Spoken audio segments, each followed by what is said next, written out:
If I had a superpower, what do you think it would be? I mean, like having the superpower to gather everyone and made made those decision maker to hurt you. Oh my god, so lame. Yeah. Okay. What do you think about it? Turn water into money. Are you Jesus? What do you think is our most important similarity? Okay, I feel like the first time we met, your energy is so attractive because we just share similar humor. Do you remember the story where we were talking about how there's a shared collective experience of queer people where like when we were young, we'll steal your mother's makeup. We'll put on a towel. With the dear clothes. Exactly. Pretend that it's our hair, and then we'll wear our like blanket as like a Dress gown. So I think that's why I'm attracted to your energy because we just share similar like things about life. So what about me caught you off guard or surprised you?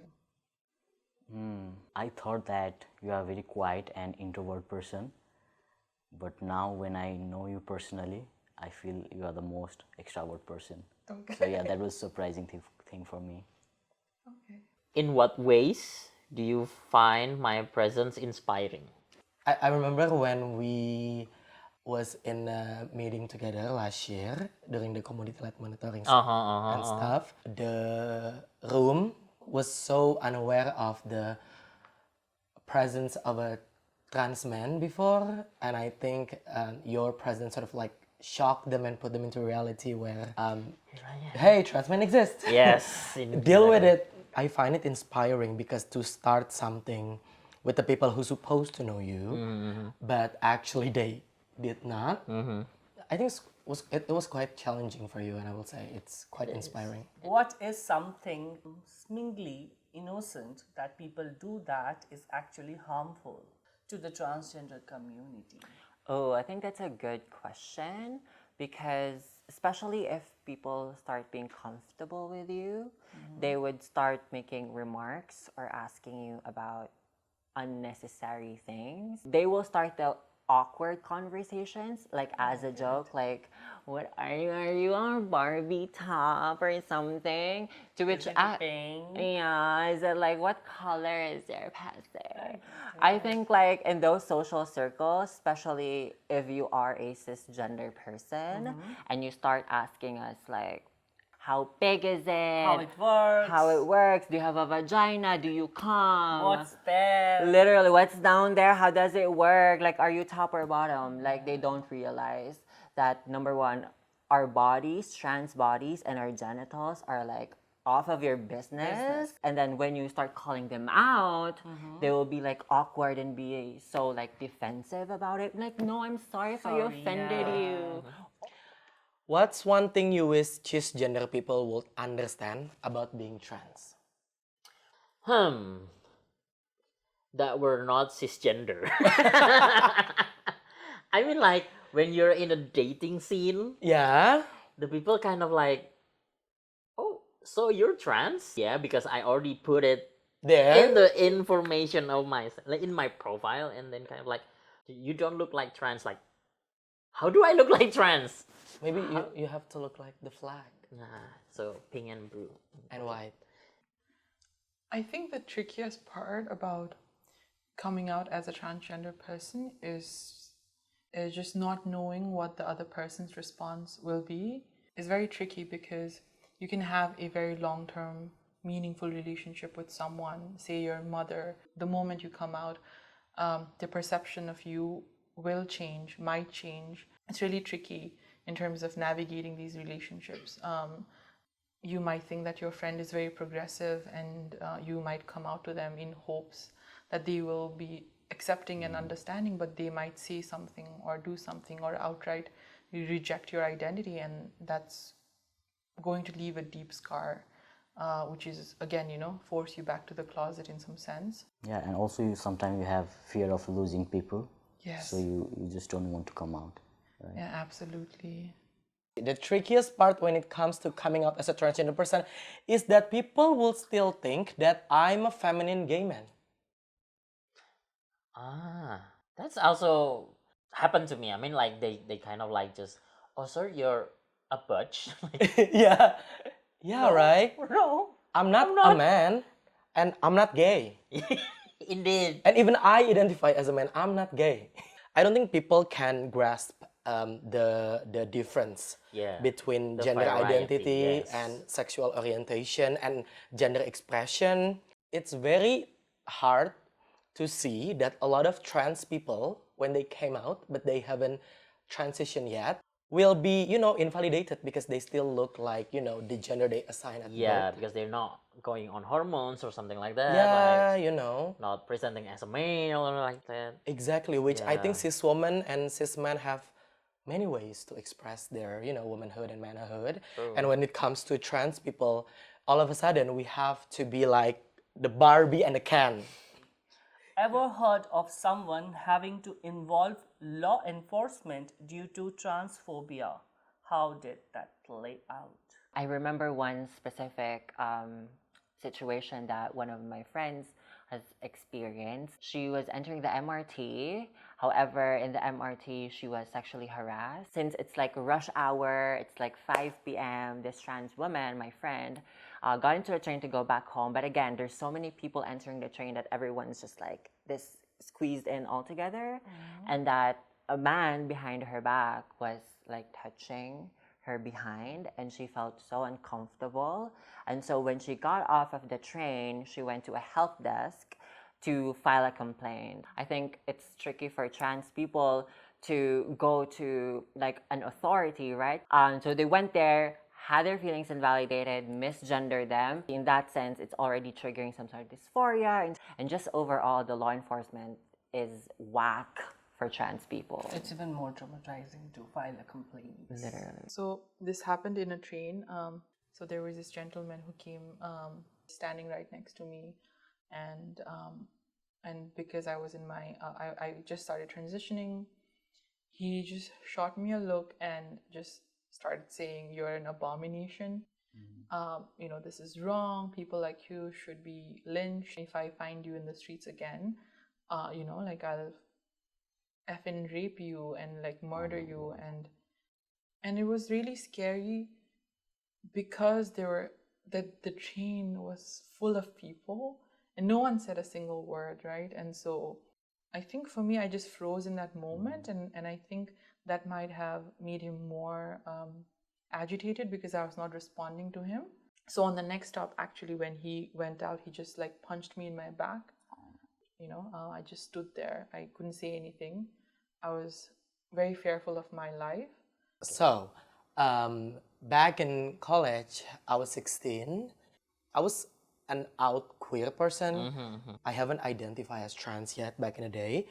After the first semester and the GPS score, had been announced, if you have the highest score, then you can apply for a scholarship. So I approached one of my lecturers, and she said, "Oh, it has not been open. We'll tell you when it's open." Okay. So a week after, a friend of mine told me that, "Hey, do you know that A got a scholarship from the uni?" And I was like, "Oh, good for her," because I thought that it was another scholarship. Yeah. And then I asked her, "Hi, congratulations. What kind of scholarship do you have?" "Oh, the ones from campus where they told us in the beginning in orientation." I was like, "Oh."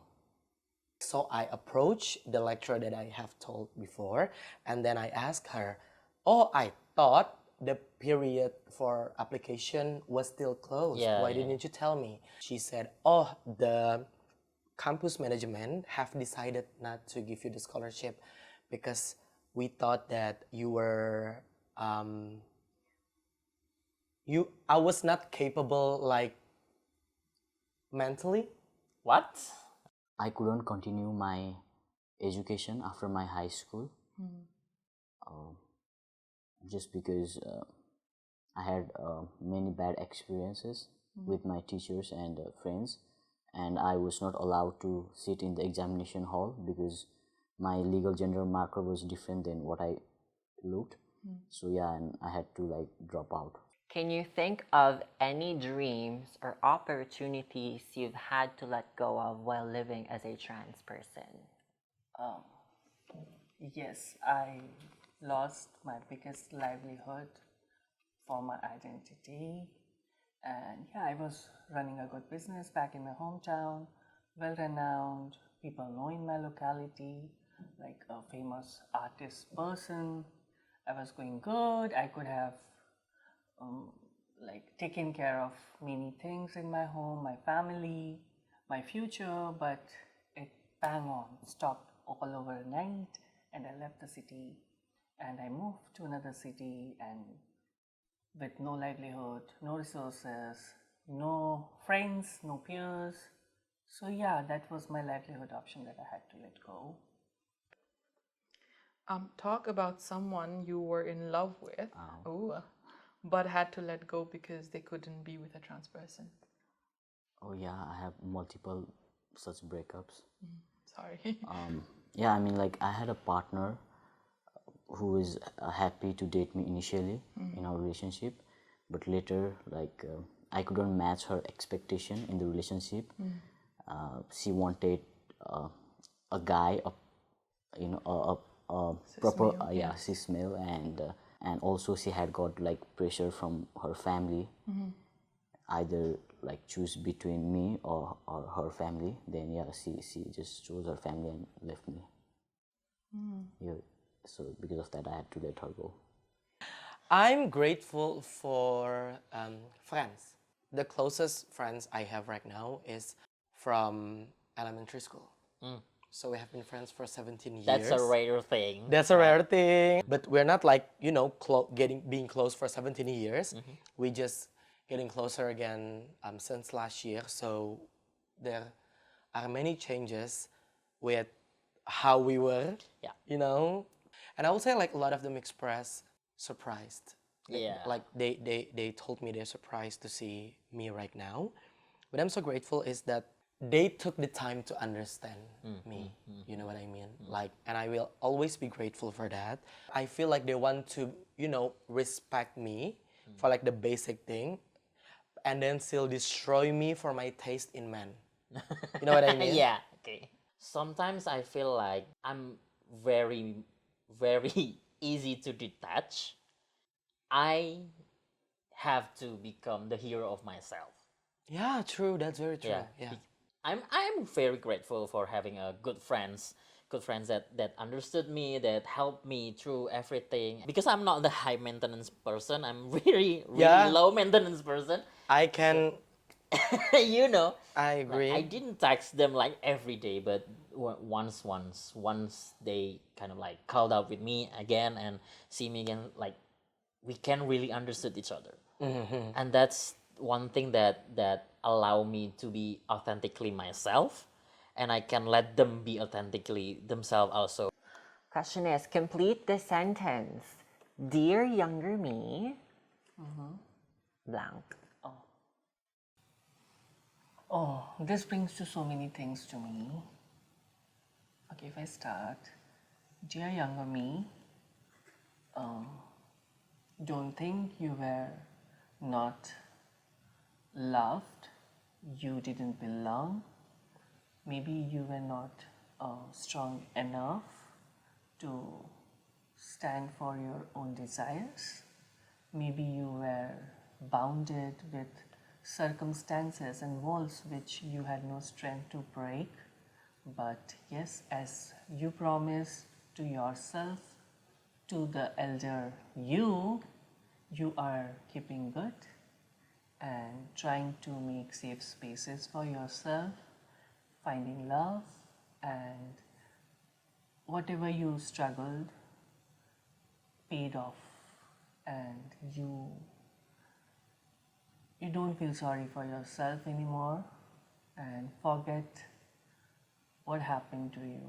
Move on. Like in yeah, that's it. I keep a hold here. My trans folks, remember, it's okay. It's always okay. You are going to be okay. It's always okay.